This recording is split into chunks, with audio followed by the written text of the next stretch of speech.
Bismillahirrahmanirrahim. Assalamualaikum warahmatullahi wabarakatuh. Alhamdulillah. Alhamdulillahilladzi hadana lihadza wa ma kunna linahtadiya laula an hadana Allah. Wassalatu wassalamu ala asyrafil anbiya'i wa khatamil mursalin Sayyidina Muhammadin wa ala alihi wa sahbihi ajma'in, amma ba'd. Hadirin wal hadirat yang saya muliakan dan dimuliakan Allah Subhanahu wa ta'ala. Pertama-tama mari kita sejenak melayangkan pikiran kita kepada Allah Subhanahu wa ta'ala sambil merenungkan betapa melimpahnya anugerah dan karunia Allah Subhanahu wa ta'ala kepada kita, baik itu disadari maupun yang tidak disadari. Kata Allah Subhanahu wa ta'ala, wa in ta'uddu ni'matallahi la tuhsuha. Kalau sekiranya kamu ingin menghitung nikmat Allah itu tidak akan terhitung. Oleh karena itu, siapapun dia, meskipun dalam keadaan sesulit apapun, dia harus juga bersyukur. Karena Allah Subhanahu wa ta'ala memiliki anugerah yang sangat banyak, yang sangat melimpah. Contoh misalnya, seorang miskin itu, dia tidak boleh mengeluh karena kemiskinannya, karena boleh jadi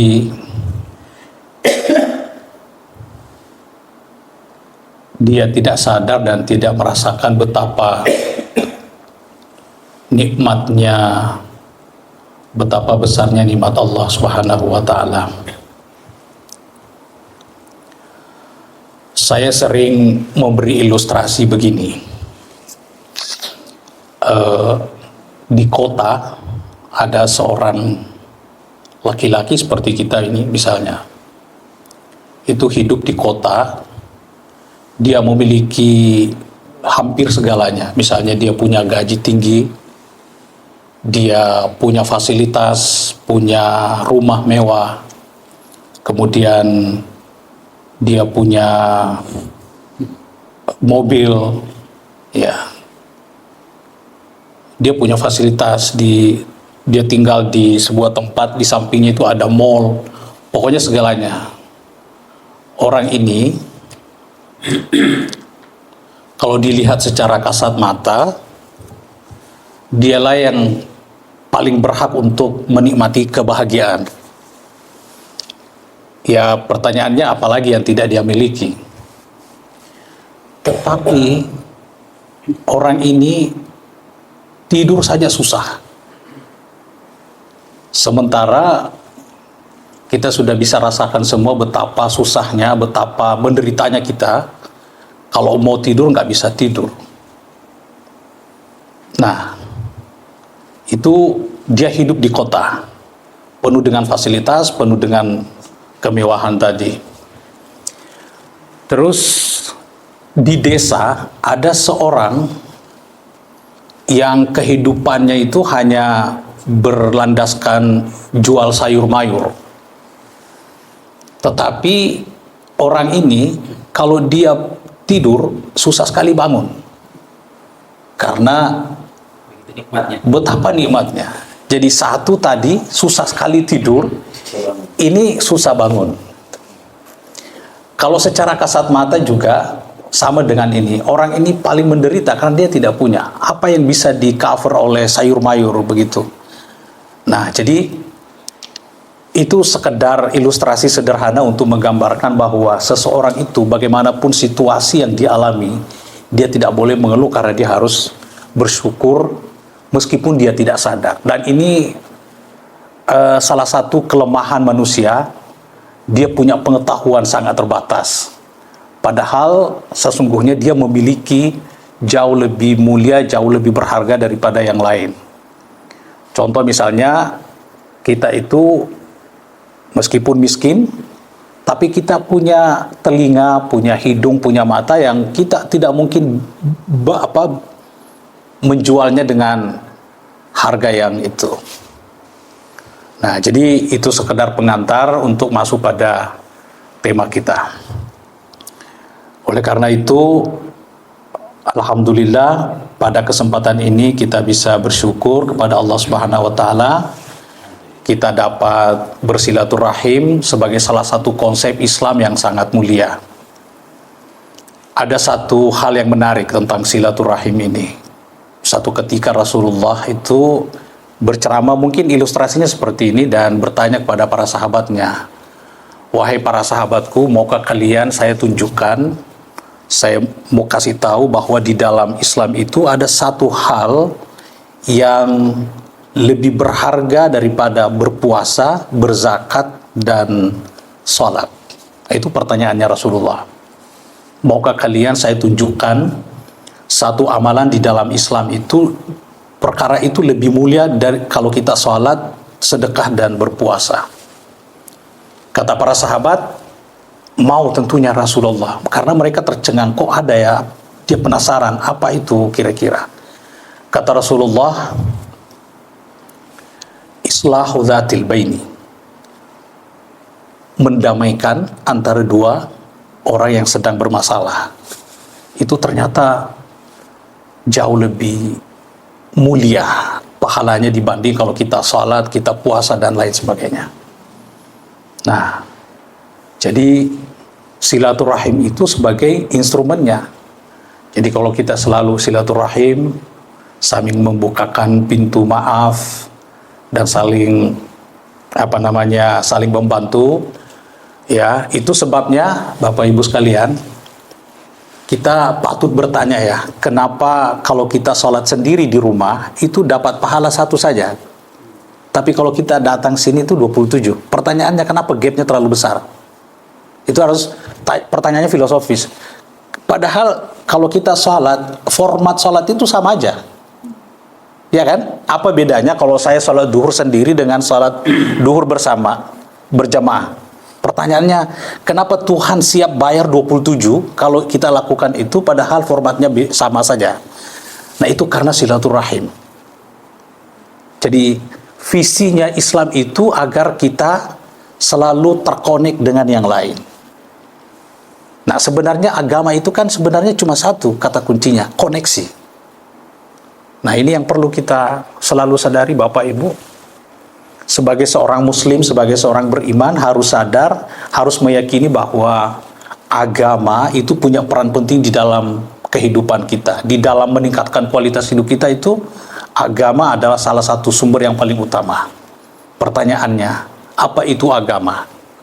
Agama itu, tentu kalau kita mengungkapkan definisinya itu sangat rumit, tetapi sebenarnya kata kunci agama itu adalah koneksi. Jaringan cuma dua, jaringan kepada Allah Subhanahu wa taala dan jaringan kepada sesama. Nah, ini yang kita sering, Bapak Ibu sekalian, kita biasa khilaf karena umat Islam itu masih banyak yang memiliki kepribadian ganda. Apa yang dimaksud dengan kepribadian ganda? Ada orang berkali-kali umrah, berkali-kali haji, ya, karena banyak uangnya ya, lewat tazkiyah atau lewat ini, berkali-kali umrah. Tetapi begitu diperiksa datanya di Basnas, tidak terdeteksi. Nah, ini kan masalah nih. Ini masalah, artinya koneksinya lagi bermasalah. Jadi koneksi itu dia sebenarnya satu. Jadi agama itu kalau kita mau perhatikan, jadi saya tidak sedang menyederhanakan agama, tetapi kalau kita diminta satu kata untuk mendefinisikan agama, cuma satu, koneksi. Kita terkonek terus dengan Allah Subhanahu wa taala. Itu sebabnya Bapak Ibu, sebenarnya Ramadan ini fungsinya itu cuma satu, bagaimana mencetak muslim robbani. Apa itu muslim robbani? Mereka yang jaringannya kuat, jaringannya kepada Allah dengan jaringannya kepada manusia. Coba kalau saya tanya Ki, dari berbagai ibadah yang disodorkan di dalam bulan suci Ramadan, kan cuma ada dua yang wajib kan, puasa dan zakat. Jadi itu lagi-lagi mengafirmasi bahwa agama ini sebenarnya cuma dua, koneksi ke atas dan ke samping. Nah masalahnya itu kita masih punya karakter ganda, jadi sering sekali begitu. Nah ada yang menarik, mohon maaf karena memang datanya begitu, mengatakan bahwa ada seorang perempuan itu setiap hari puasa, setiap malam tuh tahajud, itu terus dia lakukan. Ada sahabat yang lihat itu dan tahu itu dan pergi ke Nabi melapor, ya Rasulullah, di sana ada seorang perempuan itu perihalnya sangat menakjubkan. Kata Rasulullah, memangnya dia kenapa? Dia bilang, siang puasa, malam tuh tahajud. Kata Rasulullah, tahu nggak? Itu adalah ahli neraka. Ini sering sekali disampaikan dalam ceramah-ceramah. Nah ini karena dia persoalan, dia memiliki karakter ganda itu. Nah kita bulan suci Ramadan ini jangan sampai hanya sebagai rutinitas. Kita tidak menangkap signalnya Ramadan. Ramadan itu sebenarnya menginginkan kita selalu naik kelas. Nah, saya selalu kritik Pak. Kalau saya ceramah, saya bilang ini tradisi yang gak bagus. Masa penceramah dikasih 15 menit? Padahal kita mau cerita tentang masa depan yang abadi. Habis ceramah, bapak-bapak dan ibu-ibu itu setelah ceramah kan dia pergi bicara gitu dan berjam-jam. Padahal itu semua omong kosong. Ibu-ibu misalnya, habis dari habis dari taraweh, kalau pergi pulang ke rumahnya, dia setel SCTV, habis SCTV ke Indosiar ke mana itu? Jadi berjam-jam. Coba bayangkan. Sementara penceramah dikasih 15 menit. 15 menit itu kalau sudah lewat majlis belum turun, maksudnya turun lagi. Kan gitu. Coba kita pikirkan ya. Ini yang perlu kita pikirkan bersama, bagaimana kita itu menjadi muslim robbani sebagai alumni dari Ramadan. Nah, Bapak Ibu sekalian, terkait khauf dan raja ini, ada teori di dalam Islam yang mungkin banyak orang yang belum tahu, tetapi mudah-mudahan di sini sudah tahu.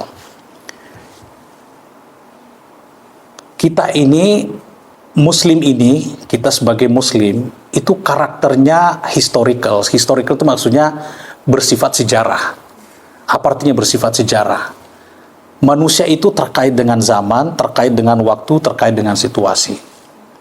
Orang yang dulu soleh, atau hari ini soleh, kita ini sekarang soleh. Tetapi tidak ada jaminan besok itu masih soleh. Gak ada jaminan Pak. Karena itu, ada pesannya Allah, fala tuzakku anfusakum. Kamu jangan sama sekali sok-sok suci. Sok-sok suci itu artinya apa? Ada banyak orang, ya karena dia merasa ibadahnya sudah full, sudah komplit, maka dia merasa sombong, dan kemudian yang lain itu ahli neraka, hanya dia yang saja ahli surga. Hah? Iya. Nah itu dia Pak. Jadi kita ini manusia sangat dinamis. Jadi ada namanya kesalehan historical, kesalehan sejarah. Jadi orang yang sekarang soleh itu belum tentu besok masih soleh. Begitu juga sebaliknya. Ada orang yang durhaka, pendosa, kemudian itu dicaci maki, kemudian dihina, didiskreditkan, di-underestimate oleh seseorang yang merasa dirinya itu sebagai orang yang suci. Maka Allah Subhanahu wa taala mengatakan apa? Fala tuzakku anfusakum, jangan sama sekali mensucikan dirimu. Wa huwa a'lamu bimanittaqah. Karena Tuhan yang paling tahu masa depan kita itu apa. Ya kan? Contoh misalnya, ada orang dulu, mohon maaf, ada dulu orang dulu misalnya itu pakai jilbabnya jilbab besar, ya kan? Setelah itu sekarang pakai levis mi, ya kan? Jadi atau dia tidak buka mi jilbabnya. Jadi pada saat dulu itu dia caci maki orang, dia hina orang bahwa dia dan lain sebagainya. Nah, jadi kita itu dinamis. Dinamis artinya berubah-berubah. Nah, oleh karena itu Bapak Ibu sekalian, yang perlu kita bangun di dalam diri kita sebagai muslim dua tadi itu, khauf dan raja. Nah, ini khauf dan raja. Khauf itu apa artinya? Khauf itu ada banyak artinya, tetapi salah satu artinya adalah kita harus selalu merasa takut, merasa cemas kalau ibadah kita itu, amal kebajikan itu tidak diterima oleh Allah Subhanahu wa taala. Itu salah satu artinya ya. Jadi khauf itu artinya seorang muslim harus selalu merasa bahwa jangan-jangan Tuhan tidak menerima tobatnya. Nah, itu apa efeknya? Efeknya itu supaya kita selalu dekat sama Allah, selalu termotivasi untuk melakukan amal kebajikan dan memperbaiki kebajikan kita. Nah, Bapak Ibu sekalian, yang perlu kita fahami, tidak semua amal kebajikan yang kita lakukan itu diterima oleh Allah Subhanahu wa taala. Itu teori Islam. Jangan kita merasa bahwa ini yang tadi kita lakukan itu 100% ada jaminan diterima oleh Allah Subhanahu wa taala.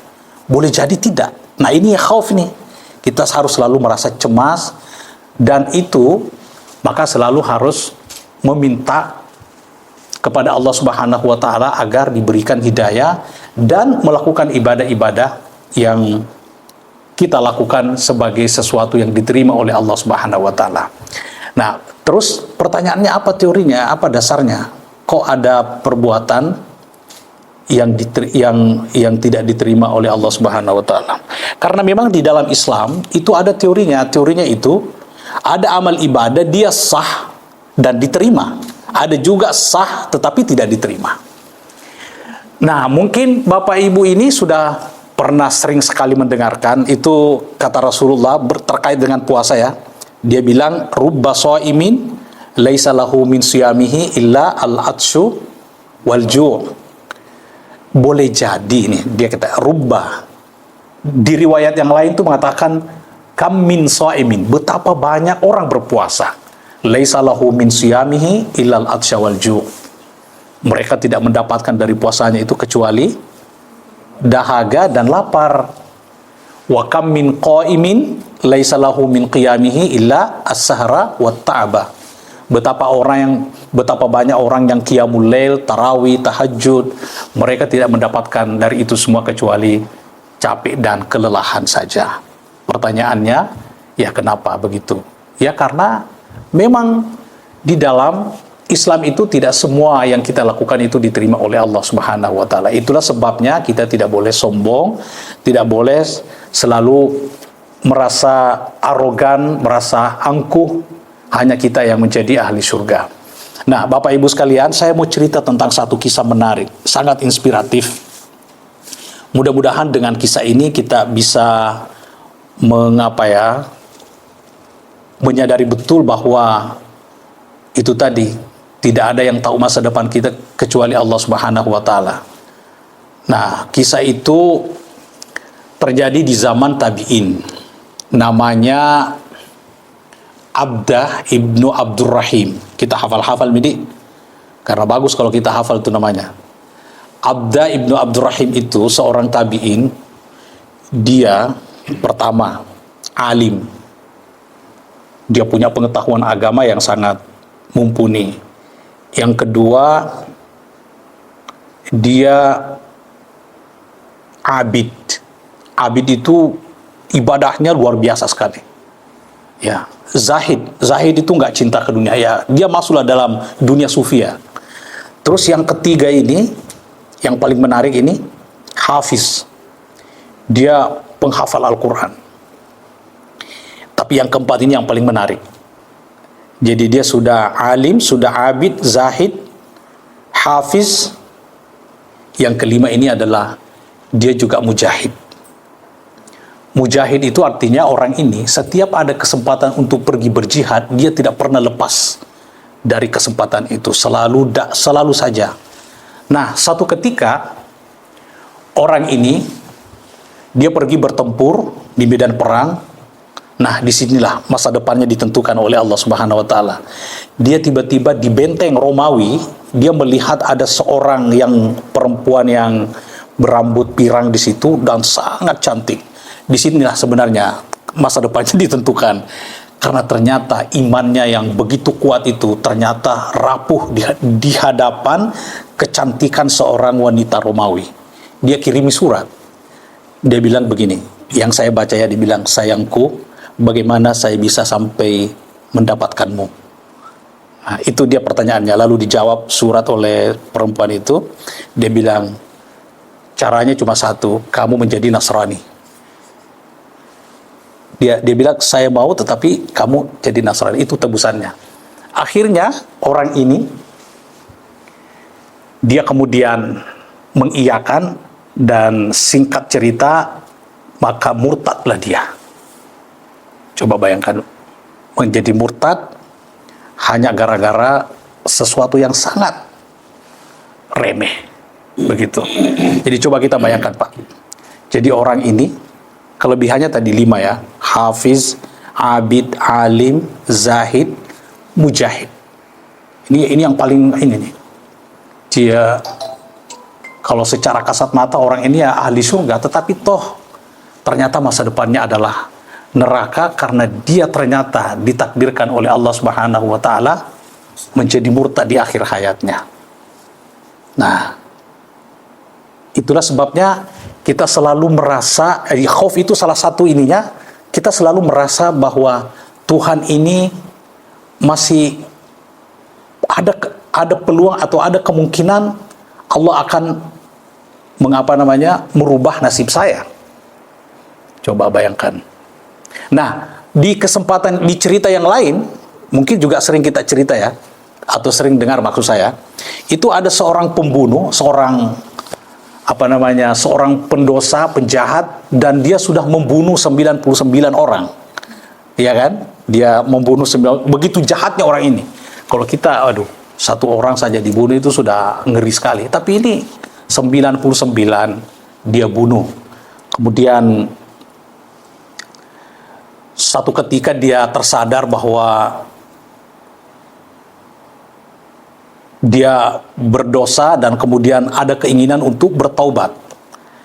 Maka caranya dia pergi mendatangi seorang muslim untuk bertanya, pertanyaannya kira-kira kalau saya mau kembali ke Tuhan, mau bertobat, apa masih diterima peluangnya? Nah, ternyata yang ditanya itu nggak ada pengetahuannya. Dia bilang, mana bisa kamu diterima mana bisa tobat kamu diterima kalau kamu sudah membunuh 99 orang.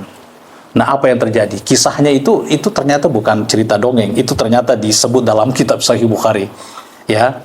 Jadi, ya karena saking cemasnya orang ini, saking bapernya, langsung saja dibunuh juga orang yang menjawab itu, menjadi 100. Jadi tadinya 99 jadi 100. Nah, akhirnya singkat cerita kemudian, jadi ceritanya tidak sampai di situ, kemudian berlanjut pergi mencari satu orang lagi, harapannya boleh jadi ada jawaban yang berbeda. Maka dia menemukan seorang alim, seorang ulama yang punya pengetahuan yang sangat mendalam, alim lah.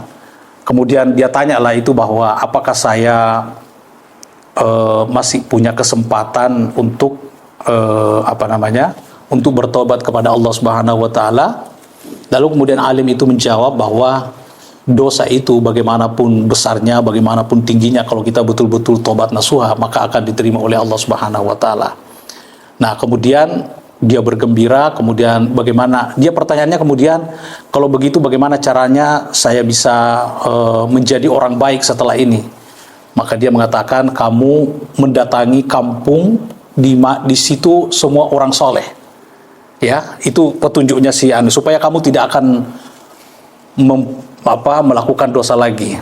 Nah, jadi singkat cerita, dia tinggalkan alim itu, kemudian pergilah mencari kampung itu. Di tengah jalan dia meninggal. Dia namanya husnul khotimah, dia meninggal. Lalu kemudian dalam cerita Sahih Bukhari itu dia mengatakan dua malaikat ini berselisih. Ada yang mau ambil sebagai ahli neraka, ada yang mau mengambil sebagai ahli surga.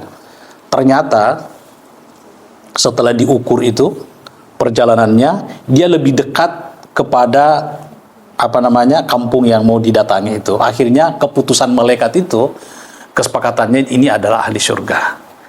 Jadi Bapak Ibu yang saya muliakan, ini dua cerita yang sebenarnya menggambarkan kepada kita bahwa ternyata manusia itu adalah manusia yang dinamis, tidak ada yang tahu masa depannya kecuali Allah Subhanahu wa taala. Itu sebabnya di dalam hadis Rasulullah sallallahu alaihi wasallam dikatakan lan yadkhula ahadakumul jannah bi amalihi. Ya. Tidak ada di antara kita yang masuk surga karena amalnya. Nah, jadi itu harus difahami. Ini sebabnya harus ada khauf ini. Harus ada khauf karena ternyata dalam prinsip Islam yang memasukkan kita ke dalam surga itu bukan amal kita, tetapi illa an yatagammadahullahu birahmati, kecuali kalau dia dirahmati oleh Allah Subhanahu wa taala. Nah, ini perlunya perlunya kita selalu berharap kepada Allah Subhanahu wa taala agar kita masuk di dalam rahmatnya itu. Karena ternyata dalam prinsip Islam ini juga penting. Di dalam Islam itu sebesar apapun dosa yang kita lakukan, itu sama sekali tidak mengangkat, tidak menambah kebesaran, tidak mengurangi kebesaran Allah. Saya ulangi lagi ya. Sebesar apapun kebajikan yang kita lakukan di dunia ini, kita melakukan segala amal kebajikan itu, harus yakin bahwa itu sedikit pun tidak menambah kebesaran Allah Subhanahu wa taala. Dan sebaliknya, sebesar apapun dosa yang kita lakukan itu sama sekali tidak mengurangi kebesaran Allah Subhanahu wa taala. Jadi oleh karena itu kita ini sebagai seorang muslim, kita harus selalu berdoa, beristighfar kepada Allah Subhanahu wa taala agar kita mendapatkan rahmatnya. Karena kita tidak pernah tahu apa masa depan kita. Itu sebabnya kita tidak boleh selalu berlaku sombong, berlaku angkuh, berlaku arogan karena amal-amal kebajikan kita. Kita tidak boleh menghina orang lain, karena itu salah satu panduan kita beribadah. Ya, pertama itu kita tidak boleh menghina orang lain, tidak boleh meremehkan orang lain. Begitu juga, ini penting, kita tidak boleh sama sekali meremehkan kebajikan itu. Karena boleh jadi kebajikan yang kecil itu yang kemudian menggugah Allah Subhanahu wa taala dan menjadikan kita masuk surga. Itu juga ada ceritanya kan? Ada ceritanya seorang perempuan di Bani Israel itu, di zaman Bani Israel itu, perempuan itu pendosa, hampir semua kejahatan, amal keburukan itu dia lakukan, tetapi ternyata endingnya itu adalah surga.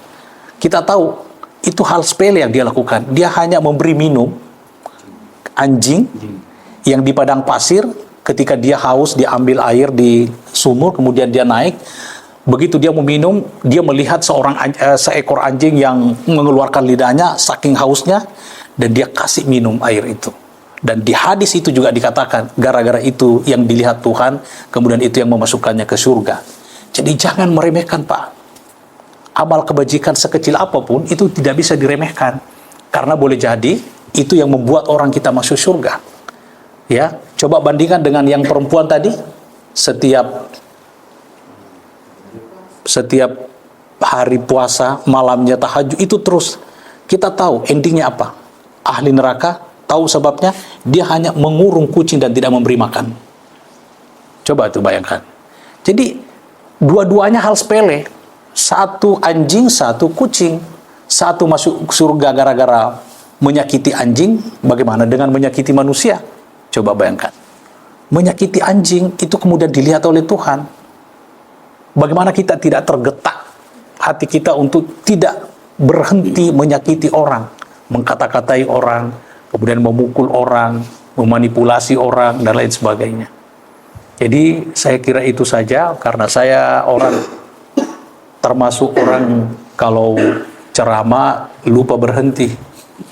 Jadi saya kira hanya sampai di sini. Intinya bahwa seorang Muslim itu harus memiliki dua ini ya, memiliki khauf dan raja.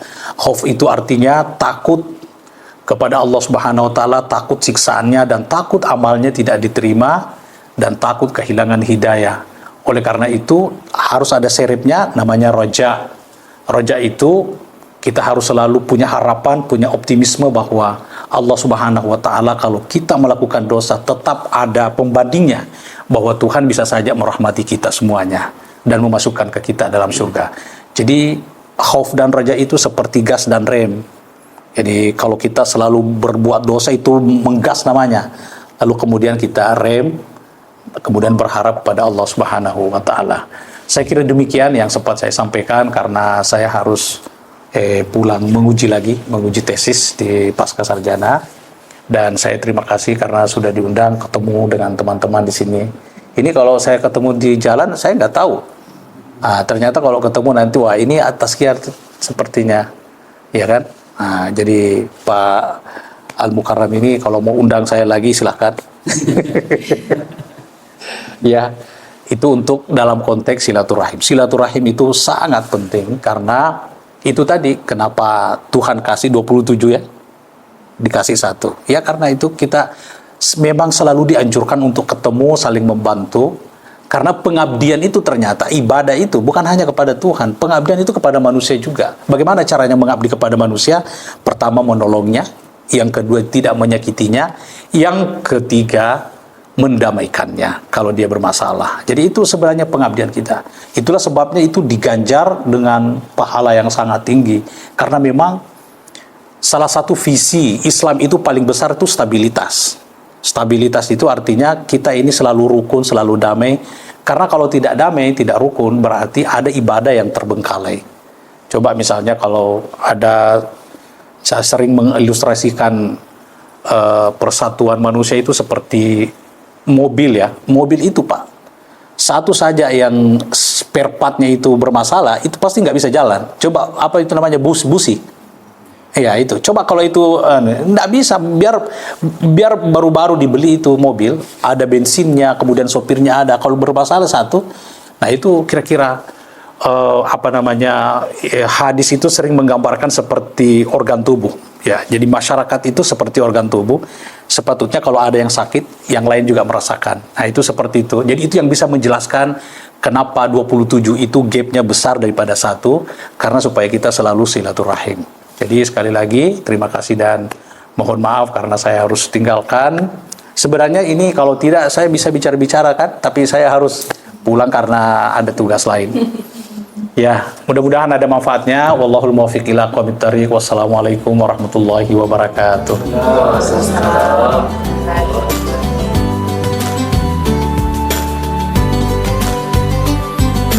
Tazkiyah Tour, tenang di setiap langkah.